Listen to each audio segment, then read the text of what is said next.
Ok, chers amis, chers agriculteurs, je vous peux vous positionner comme ça pour voir une bonne image, voilà. Chers agriculteurs,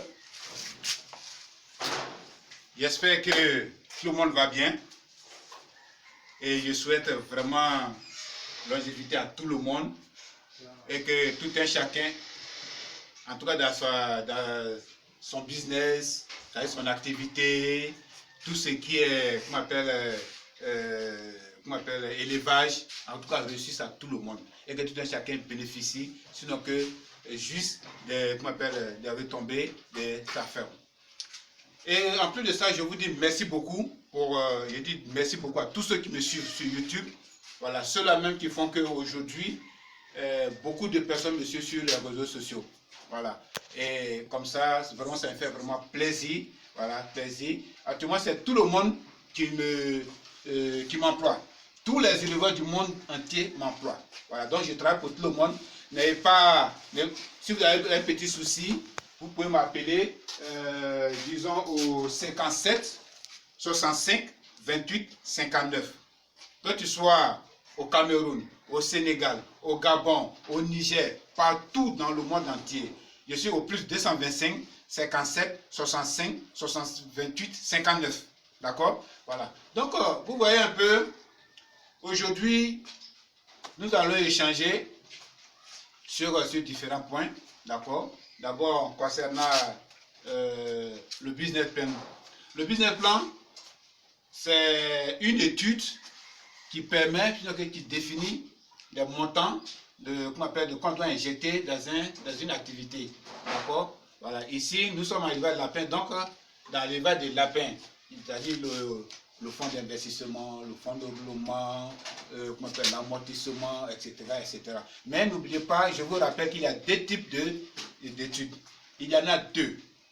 Deux, c'est-à-dire, le premier, il y a celui qui veut savoir combien il va investir, combien de francs il va investir dans ce milieu. D'accord? Ça, c'est un. Et il y a celui qui veut, un business plan pour pouvoir demander, introduire auprès d'une structure financière. Ça fait deux. Les deux études ne sont pas mêmes. D'accord? Voilà un peu la différence entre les deux études. Entre une étude pour quelqu'un qui veut investir dans ce milieu, c'est-à-dire à ses propres fonds. Avec ses propres moyens, il veut investir. Mais il veut savoir combien est le matériel qu'il faut pour pouvoir mettre sa firme sur place. Et il y a celui qui veut un business plan pour soumettre ça à une structure bancaire pour pouvoir bénéficier d'un financement. Donc ça fait deux études différentes. Les deux études sont très très différentes. D'accord? Ok. Maintenant que vous avez un peu d'informations sur l'étude, voilà comment moi je procède. J'ai fait confectionner une fiche individuelle de business plan. Cette fiche individuelle, vous la remplissez. C'est-à-dire, elle est sur le net, elle est sur le Facebook, WhatsApp, pour ceux qui sont sur WhatsApp. Vous téléchargez, d'accord? Vous faites l'impression. Vous remplissez les cases. On ne remplit pas deux cases à la fois. C'est-à-dire, on vous dit par exemple, qu'est-ce que vous voulez manger? Du riz ou bien un ticket. Il ne faut pas cocher du riz et puis en mettre un ticket. Ça fait deux.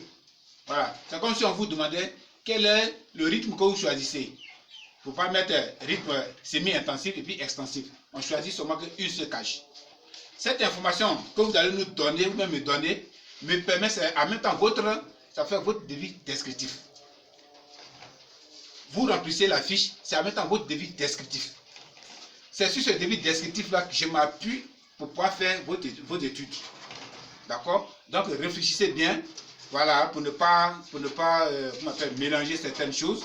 Suivez selon les écrits. Voilà, vous lisez et en fonction de ce qui est écrit, vous remplissez et ou bien vous cochez dans les cases. D'accord? Et ça, c'est votre devis descriptif. C'est sur ce devis descriptif, moi, je m'appuie pour pouvoir faire vos différentes études. D'accord? Voilà. Et les coûts varient entre 50 000, 70 000, 100 000 francs par étude. Voilà, d'accord? C'est en termes de nombre de femelles, d'accord? Et pour ceux qui veulent une étude, quel que soit le type de ferme, c'est-à-dire domestique, semi-industriel, mais une fois que c'est à soumettre à une structure bancaire, mais c'est 100 000 francs. Dès l'instant où on doit soumettre ça à une structure bancaire, c'est que c'est 100 000 francs. Mais si c'est pour connaître, c'est-à-dire le monsieur veut connaître combien il va mettre injecter dans le business en ce moment-là, c'est 50 000, 70 000, 100 000 francs. Est-ce que vous me suivez bien? Voilà. Donc, chers amis, voilà un peu ce qui concerne le business plan. Le business plan, il est très important parce que c'est la feuille de route. C'est le business plan, c'est lui qui, disons, qui définit tout. Le fonds de roulement, le fonds d'investissement, comment on appelle le financement, comment on appelle ça, comment on appelle, disons, l'amortissement, etc., etc. D'accord? Donc, il est très important. Si vous êtes 3 à 4 personnes à investir dans un business, il vous faut un business plan. Là, tout un chacun est informé de comment vous allez marcher. C'est votre feuille de route. D'accord? Ok. Maintenant, aujourd'hui, je ne vais pas vous laisser comme ça. Il faut que je vous donne au moins, je fasse au moins un cours de, de lapin. Aujourd'hui, nous allons parler de la colibacillose. La colibacillose, c'est une maladie, il y a aussi pour les humains, hein, mais pour les lapins. D'accord? C'est une maladie qui est très dangereuse et elle s'attaque au lapéro au sévrage. Après le sévrage, c'est-à-dire quelques jours après le sévrage. Ça peut être un jour, ça peut être une semaine, ça peut être un mois, mais après le sévrage. Comment cette maladie se manifeste? Les lapéraux, après le sévrage, ont une diarrhée abondante. Une diarrhée abondante. Et elle brûle, c'est-à-dire noire, si vous voulez. Et elle pue. D'accord? Cette diarrhée-là, ce n'est pas, vous prenez tout comme, tout ce que vous voyez qui commence par la diarrhée, vous dites que c'est la coccidiose. Ce n'est pas la coccidiose, c'est la colibacillose. D'accord? Elle s'apprend seulement que les lapéraux au sévrage, c'est-à-dire à partir de 1 mois. Une fois qu'ils ne sont plus avec leur maman, ils ne sont plus protégés par le lait de leur mère. Donc il ne faut que, qu'on appelle grignoter, qu'on appelle le granulé de la nourriture que mange leur maman. D'accord? Et comme ça, d'un coup brusque, ils font la diarrhée. Ils font la diarrhée et qu'est-ce qui arrive? Il y a qu'on appelle les déchets qui collent dans leur arrière, c'est-à-dire à l'anus. Et comme ça sèche à l'arrière. D'accord? Ils manquent d'appétit. Donc ils ne grossissent plus. Ils ne mangent plus. Et si ne faites pas attention, le lapéro meurt.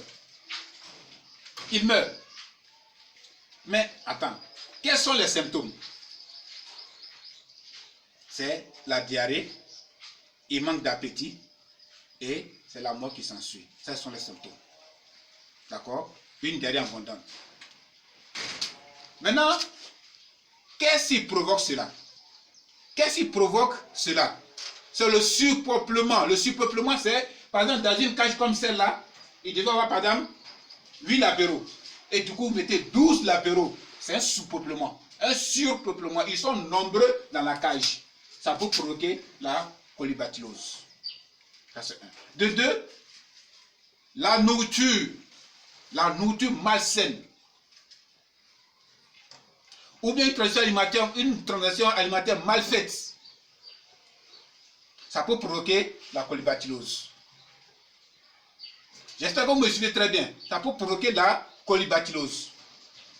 Le surpeuplement, l'hygiène, le fait que les abreuvoirs, les mangeoires ne sont pas nettoyés, désinfectés, ça peut provoquer la colibacillose. Retenez bien. Il ne faudrait pas que, rassurez-vous qu'il y a toujours de l'eau dans les abreuvoirs des lapins. Ils doivent toujours boire. Ils doivent boire constamment et régulièrement.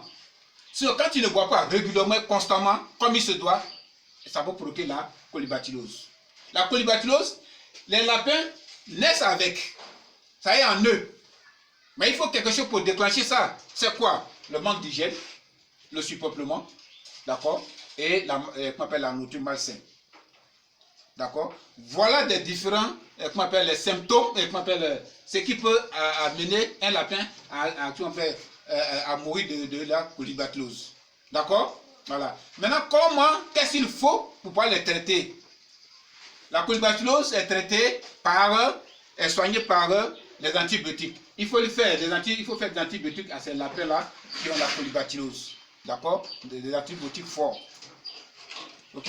Voilà. Donc, chers amis, voilà un peu la leçon du jour. Retenez que la colibacillose, elle s'apprend très souvent au lapéro au sévrage. Les lapéraux au sévrage. À partir de 1 mois jusqu'à 1 mois, 2 mois. Voilà. C'est la peau de la colibacillose. Manque d'hygiène. D'accord? La nourriture malsaine. d'accord, une tradition alimentaire mal faite, ça peut provoquer cela, d'accord, et le surpeuplement, d'accord. Et chers amis, voilà un peu la leçon du jour. Vraiment, merci beaucoup chez vous. Vous êtes beaucoup à nous suivre sur les réseaux sociaux. Vraiment, nous disons merci beaucoup et continuez avec vous parce que sans vous, nous ne sommes rien. D'accord? D'où, j'espère que ces vidéos vont vous servir. Merci beaucoup et bonne journée sur vous. Voilà, vous pouvez venir. Voilà. Je vous présente un peu une nouvelle ferme. Voilà. Avec un effectif de près de 160 lapins. Voilà. Et d'ici peu de temps, je pense que l'objectif, c'est d'atteindre au moins 500 lapines reproductrices. Voilà. Donc, nous avons commencé de l'autre côté. Et voilà un peu. Voilà quelques cailles qui sont vides. D'accord.